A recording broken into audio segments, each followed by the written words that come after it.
Hi, my name is Sam Bertels and this is my Appendix 3. Institutional context and music magazines. Because the music magazine industry is vast, there is not a single dedicated media institution that makes all music magazines. As with all media tech such as film and TV, they are made by multiple different companies. Most of the companies that make music magazines are part of a conglomerate company. The conglomerates. There are a few music magazine conglomerates. However, the main ones I have chosen to research into are Bauer, IPC Media, BBC Magazines and Future Publishing. These websites can be found at Bauer, www.bauer.co.uk, www.ipcmedia.com, www.bbcmagazines.com and www.futureplc.com. Bauer.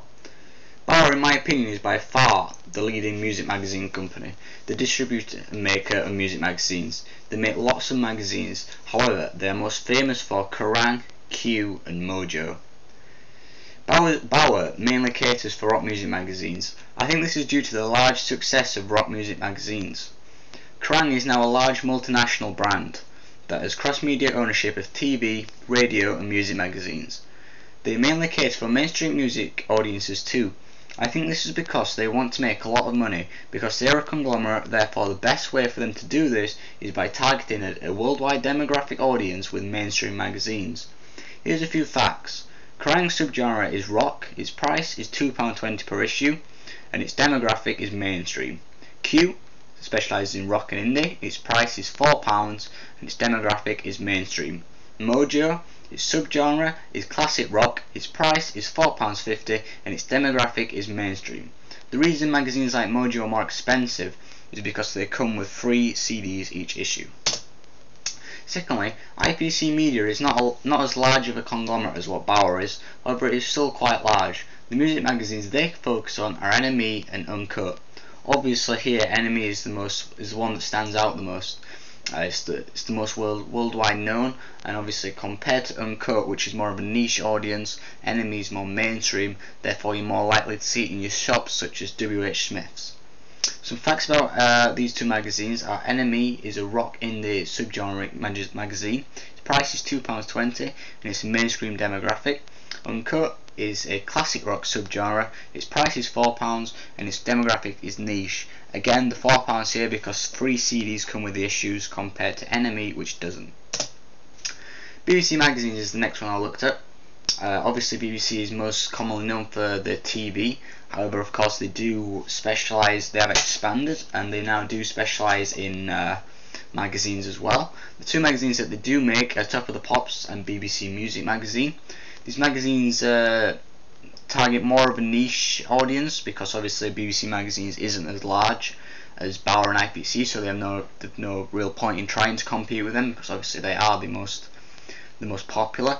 However, Top of the Pops was one of their greater ones.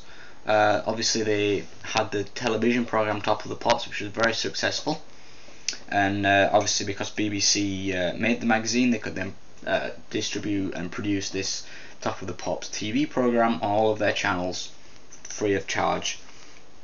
Some facts about these two magazines are that Top of the Pops subgenre is pop music, its price is £2.20 and its demographic is mainstream. BBC Music Magazine, its subgenre is classical music, its price is £4.60 and it's got a niche demographic. Future Publishing is the last one that I chose to look at. They're not as popular as the others, personally I would say. And some of the music magazines that they specialise in is classic rock, future music and metal hammer. Future PLC appears to specialise on focusing on niche magazine audiences compared to other large conglomerates. Although they do focus on niche audiences, they produce a lot of these niche magazines, which therefore means that opposed to just making one large mainstream magazine, they can make lots of niches and effectively make just as much money. Some facts are classic rock subgenre is obviously classic rock, its price is £4, it's got a niche demographic. Future Music specialises in electro music, its price is £2.60 and its demographic is niche again. And Metal Hammers focuses again obviously on metal music, its price is £3.20 and it's a niche demographic. The magazines. I'm now going to choose 3 magazines and look more in depth at them, finding out figures such as circulation, targeted demographic, and other factors such as target audience. First magazine I looked at, clearly Kerrang! I think this is a very influential magazine towards my media project. I'm not going to read all this out as it can be found, obviously you can read it now, you can pause the video. But some of the main circulation facts are its circulation is 44,000, its readership is 396,000, its ABC1 profile is 52%, its mean age is 22, sole readership is 70%, and by every issue, as in, well, by every issue is 87%. Also in the bottom right you can see the Kerrang! Reader profile. This is all found in my Bauer media pack, which can be found on my blog. NME was the second magazine I looked at. Again, a very influential magazine for the production of my music magazine, because it's similar. Again, all this can be read on my Appendix 3. Some of the main things that I looked at was the price, which is £2.20, the frequency, which was weekly, circulation was over 56,000, the readership was over 400,000, the launch date was 1952, the male-female readership is 73% to 27%, the average age is 25, the ABC1 is 73%, and the target market is men aged 17 to 30. NME focuses as well. It's got a website as well as the magazine, so that means that they can then target a more widespread audience. You can sign up subscriptions on there and everything like that, so people don't necessarily need to just go to the shop and hope that there is an NME in stock. They can do that all online as long as they have an internet connection. The final one is Q. And Q is owned by the same multinational conglomerate company of Bauer Media. Therefore, because of this, it means that they have an experienced and knowledgeable the success of the magazine Kerrang! Therefore, they can implement this synergy to help increase Q's popularity. Some facts about Q is its circulation is over 89,000, its readership is 547,000, its ABC1 profile is 72%, its median age is 29, and its male-to-female readership is 68% to 32%. Additional theory is Dennis McQuile in 1972. He described an audience as a temporary collective in terms of magazines. This could be applied to the readership number of a magazine against its particular frequency.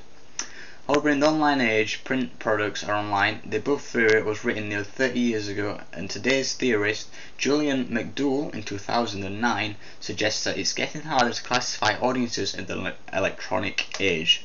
Yin Yang, in 1991, in a book Desperately Seeking the Audience, discussed the manner in which media producers and institutions view audiences as an imaginary entity, as a mass rather than a set of individuals.